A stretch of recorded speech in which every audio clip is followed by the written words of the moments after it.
এটাকে কেন প্রশাসন শর্ত হিসেবে দেখছে আমি জানি না। এটা তো নৈতিক স্ট্যান্ড, এটা এর থেকে স্বচ্ছভাবে একটা মুভমেন্ট পরিচালনা করা যায়। মানে এটা একটা রাজনৈতিক দল, তাদের ক্ষেত্রে কি হয়, তাদের প্রতিনিধিরা যায়, নেতারা যায়, মিটিং করে, কর্মীরা সেটা মেনে নেয়। এটা তো রাজনৈতিক দল নয়, এখানে সবাই নেতা সবাই কর্মী, তাই ওদের কাছে স্বচ্ছতা বজায় রাখাটা খুব খুব ইম্পর্ট্যান্ট। আর এটা তার সব থেকে ভালো পথ। 26টা কলেজ, তাদের সবার প্রতিনিধি থাকবে, এবং যেহেতু ওদের সঙ্গে গোটা রাজ্যের মানুষই আন্দোলনে পথে নেমেছে, ওদের সঙ্গে পায়ে পা মিলিয়েছে, তাই গোটা রাজ্যের মানুষের কাছে ওদের দায়বদ্ধতা আছে, ওদের দায়িত্ব আছে। পরিষ্কার বক্তব্য যদি লুকোনোর কারো কিছু না থাকে, তাহলে লাইভ স্ট্রিমিংয়ে কারো কোনো সমস্যা হওয়ার কথা নয়। বিশেষ করে আমাদের রাজ্যে মাননীয় মুখ্যমন্ত্রী বড় বড় প্রশাসনিক মিটিং খোলা মঞ্চে করেন। আমি তো বলবো প্রশাসন যদি এইখানে এই যেখানে জমায়েত হচ্ছে, যদি এখানে এসে খোলা মঞ্চে, এখানে যারা আমরা বসে আছি সবাই শুনতো, গোটা রাজ্যের মানুষ শুনতো, একটা এক্সাম্পল তৈরি করতে পারতো প্রশাসন, যেভাবেও সমস্যার সমাধান করা যায়। 4 দেওয়ালের ভেতরে এসি ঘরে, এইসব তো আগে বহু দেখেছি আমরা, সমস্যার তো সমাধান হয়নি। গত বছর পুজোর সময় শিক্ষকদের সঙ্গে কি হয়েছিল, সমস্যার সমাধান হয়েছে? হয়নি। আর যে সমস্ত সরকারি বড় বড় আধিকারিক, তাদের বিরুদ্ধে অভিযোগ, এটা তো ভাবতে হবে আজকে যে বড় বড় আধিকারিক, তাদের নানা রকম সুরক্ষা কবচ আছে, অথচ বিভিন্ন দুর্নীতিতে তারা বলছেন আমরা জানি না। তা তারা যদি না জানেন তাহলে কারা জানবেন, কাদের দায়িত্ব এটা? তো সেই জন্য আমার মনে হয় পুরো জিনিসটাকে যেভাবে চলছিল সেভাবেই চলবে, এরম না ভেবে এটা নতুন করে ভাবা উচিত। আর শিক্ষা এবং স্বাস্থ্য দুটো বড় পিলার। সেখানে স্বাস্থ্য ব্যবস্থার যে হাল আমরা দেখতে পাচ্ছি, সেখানে যদি প্রশাসনের কোনো সদিচ্ছা থাকে, কোথাও কোনো ঢাক গুড়গুড় না করে একদম সবার সামনে প্রকাশ্যেই আলোচনা হওয়া উচিত। গোটা রাজ্যের মানুষ বুঝতে পারবে যে তাহলে সরকারের কতটা সদিচ্ছা আছে। ছাত্রদের, জুনিয়র ডাক্তারদের সদিচ্ছা আছে, তারা ওখানে যাচ্ছে। যদি সরকারের সদিচ্ছা থাকে, তারা অভিভাবক হিসেবে, বড় হিসেবে, তাদের যে অত্যন্ত ন্যায়সঙ্গত যে দাবি, যে বলবো যে খুব স্বচ্ছতার সঙ্গে যে দাবি রেখেছে, সেটা তাদের মেনে নিয়ে আলোচনা শুরু করা উচিত।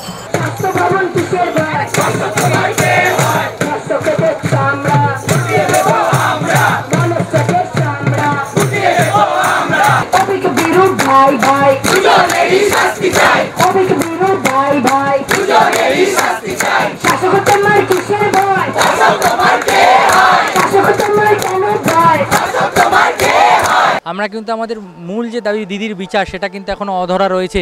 এবং এই যে নৃশংস ঘটনা ঘটে গেছে আরজি করের বুকে, তার মোটিভ কী, এবং বিভিন্ন সময়ে দেখা গিয়েছে 14 আগস্ট রাতে যে ঘটনা ঘটেছে, দেখা গিয়েছে যে মানে এভিডেন্স লোপাটের চেষ্টা বারংবার হয়েছে, সেখানে পুলিশের কোনো সদর্থক ভূমিকা আমরা দেখতে পাইনি। তাই জন্য আমরা সিপি বিনীত গোয়াল স্যারের পদত্যাগ দাবি করছি। আমাদের দাবি খুবই বেসিক, সেফটি, সিকিউরিটি আর বিচারের দাবি। মূল দাবি দিদির বিচার চাই। এই বিচার যদি না পাই, আমরা আন্দোলনে বসে থাকবো। আমরা খোলা মনেই আলোচনায় বসতে চাই, এবং খোলা মনে বসতে চাই যেন সকলে দেখতে পাই। এই আন্দোলন তো শুধু ডাক্তার, নার্স বা স্বাস্থ্যকর্মীর আন্দোলন আজ নেই। আর আপনারাই দেখবেন প্রচুর সাধারণ মানুষ এসছে, সাধারণ মানুষ আমাদের খাবার দিয়ে যাচ্ছেন, তাহলে আমরা তো তাদের কাছে দায়বদ্ধ। তাহলে আমরা চাই সমস্ত জনসাধারণ দেখুক আমাদের সঙ্গে কি কথা হচ্ছে। আমাদের ভিতরে ক্লোজ ডোর বৈঠক হলে হবে না। সাধারণ মানুষ আমাদের পাশে দাঁড়িয়েছে, সাধারণ মানুষের কাছে আমরা দায়বদ্ধ। সাধারণ মানুষকে আমরা দেখিয়ে যা ডিসিশন হবে সব হবে। এদের কাছে যে কোনো মৃত্যুই অত্যন্ত দুঃখজনক, কিন্তু আমি পরিষ্কার করে বলতে চাই, সারা বেঙ্গলে এই জুনিয়র ডাক্তার বলতে কাদের বোঝায়? Intern, house staff, post graduate training এবং পোস্ট ডক্টরেট ট্রেনিং। আমরা কারা? আমরা শিক্ষার্থী, আমরা শিখতে এসেছি। হাসপাতাল কিন্তু চালানোর কথা সিনিয়র ডাক্তার স্যার ম্যাডামদের এবং মেডিকেল অফিসার স্যার ম্যাডামদের। তাহলে বিগত 3 বছর ধরে আমরা দেখতে পাচ্ছি মেডিকেল অফিসার রিক্রুটমেন্ট হচ্ছে না। তার জন্যই আজ জুনিয়র ডাক্তারদের ওপরে স্বাস্থ্য ব্যবস্থা দাঁড়িয়ে আছে। কিন্তু এটা কি থাকার কথা? কারণ জুনিয়র ডাক্তারের সংখ্যা মাত্র 7,500, সেখানে টোটাল চিকিৎসকদের সংখ্যা প্রায় 92,000 সারা ওয়েস্ট বেঙ্গলে। তাহলে 7,500 যদি না থেকে যদি স্বাস্থ্য ব্যবস্থার এইরকম অবস্থা হয়, তাহলে তো এটা বলতেই হয় যে স্বাস্থ্য ব্যবস্থা ভেঙে পড়েছে, এবং তার দায় এই স্বাস্থ্য ভবন, স্বাস্থ্যমন্ত্রী, মুখ্যমন্ত্রী।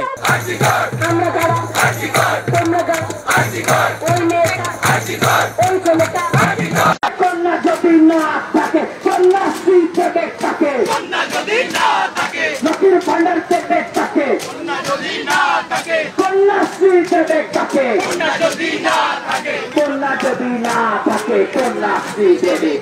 আমি এটাকে স্বাগত জানাচ্ছি, অত্যন্ত সঠিক আন্দোলন এবং খুব ঠিকভাবে করি। এরা যেটা চাইছেন একটা ধর্ষণমুক্ত, হিংসামুক্ত, শোষণমুক্ত সমাজ চাইছেন, সেই দাবিটাকে আমি সমর্থন করি। সেই জন্যে শুধু একটা ধর্ষণের ঘটনা নিয়ে মুভমেন্টটা না, এইটা দিয়ে তা করছেন যে ধর্ষণমুক্ত দেশ, হিংসামুক্ত দেশ, খুন যখন থাকবে না, শোষণমুক্ত দেশ চাইছে। এটা সঠিক দিশায় আমি এটাকে সমর্থন করছি। মুখ্য সচিব চিঠি দিয়েছেন, নবান্ন থেকে চিঠি এসছে, তারা কিন্তু সেই চিঠিকে প্রত্যাখ্যান করেছে, তাদের দাবিতে তারা অনড়। এই জায়গাটা কিভাবে দেখছেন? একদম সঠিক করেছেন ওরা, কারণ ওই চিঠিগুলোর লক্ষ্য এই মুভমেন্টটাকে পথভ্রষ্ট করা, মুভমেন্টটাকে শেষ করা, মুভমেন্টটাকে শক্তিশালী করা না। কাজে এখানে আমি বলবো খোলা মনে এদের সঙ্গে পরিষ্কার করে যেমন বলছেন 30 জন প্রতিনিধি ডেকে নিয়ে ওদের প্রপার রিপ্রেজেন্টেশন নিয়ে তাদের সঙ্গে সিরিয়াসলি কথা বলুন। শুধু ওই ধোকা দিয়ে নাম কাগজটা আলোচনা করে মুভমেন্টটা শেষ করার যে পদক্ষেপ নিতে চাইছে এটা শেষ করুন। আমি প্রশাসনকে বলবো খোলা মনে এদের সঙ্গে কথা বলুন, এদের শর্ত মেনে তাদের সঙ্গে কথা বলুন, করে প্রকৃত সমাধানের দিকে যান, সেইটাই পথ।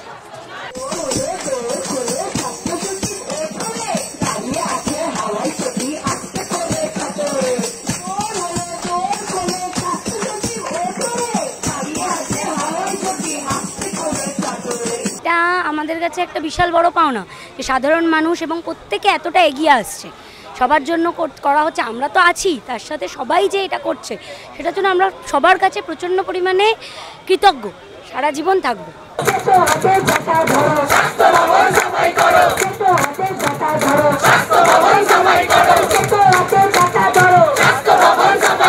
লোকে এই যে আন্দোলনকে সমর্থন করছেন, নইলে আমি এখানে দাঁড়িয়ে দাঁড়িয়ে সেই থেকে দেখছি সবাই এসে বলে যাচ্ছে যে আজকে দুপুরবেলার ভাত এসছে, আপনারা কি খাবেন, আমি কিছু আয়োজন করব, এরকম সবাই আমাদের হেল্পের জন্য এগিয়ে আসছে। তো সমর্থন না থাকলে কেউ তো এটা তো কাউকে জোর করছি না বা আমরাও কাউকে ফোর্স করছি না, এগুলো সদিচ্ছায় লোকে এসে করছে। তার মানে তাদের সমর্থন আছে বলেই তারা করছে, তারাও মনে করছে যে আন্দোলনটা যুক্তিযুক্ত।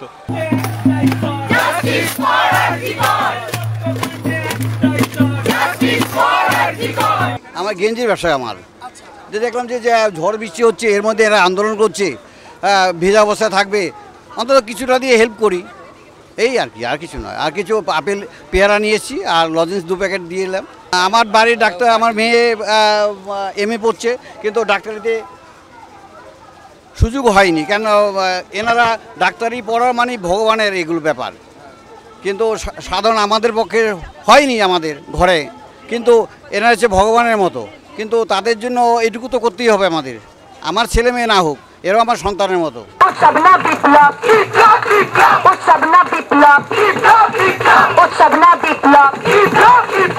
অনেক ক্ষত জমতে জমতে জমতে জমতে একটা সময় গিয়ে মানুষের যখন দেয়ালে পিঠ ঠেকে যায়, তখনই এরকম একটা বৃহৎ আন্দোলন হয়।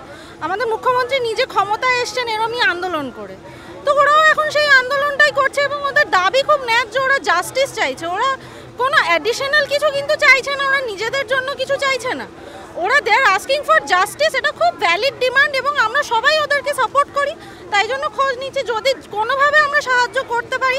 অবশ্যই ওদের সাথে থেকে তো সাহায্য করার চেষ্টা করছি, বাট অ্যাডিশনালও কোনোভাবে যদি, কারণ ওরা সমানে এইভাবে গরমের মধ্যে বৃষ্টির মধ্যে বসে আছে, তো আমাদেরও খুব খারাপ লাগছে, বাট যে any how if we can help we will try, মানে আমরা আমাদের বেস্টটা চেষ্টা করবো ওদেরকে দেওয়ার। সেই জন্যই জিজ্ঞেস করছি, খোঁজ নিচ্ছি। তবে ভালো লাগছে এইটা যে অ্যাটলিস্ট সবাই প্রতিবাদ করছে, সবাই পার্টিসিপেট করছে, এরকম নয় যে সবাই সরে যাচ্ছে, ওরা একা, সেটা নয়, আমরা সবাই ওদের সাথে আসি, সেটা আই থিঙ্ক আমরা ওদেরকেও বোঝাতে পেরেছি, সেই জন্য ওরাও বোধহয় ভালো ফিল করছে। আমার মনে হয় ইন্ডিভিজুয়ালি দেওয়ার চেয়ে একটা প্ল্যান, কারণ ওদের এত জিনিস হয়ে যাচ্ছে যে ওদের এক্সেস হয়ে যাচ্ছে, নষ্ট হচ্ছে, তো সেটা করার চেয়ে আমরা জিজ্ঞেস করে নিয়ে জেনে যখন যেমন রিকোয়ারমেন্টস হয়ে যায়, শুধু আমরা না, এখানে তো অনেক লোকই দিতে আসছে, তো সব কিছু জেনে টেনে আমাদের ইনস্টিটিউট আমাদের কাজের জায়গা থেকে দেওয়া হয়েছে, আবার যদি প্রয়োজন পড়া হয় আবার দেওয়া হবে।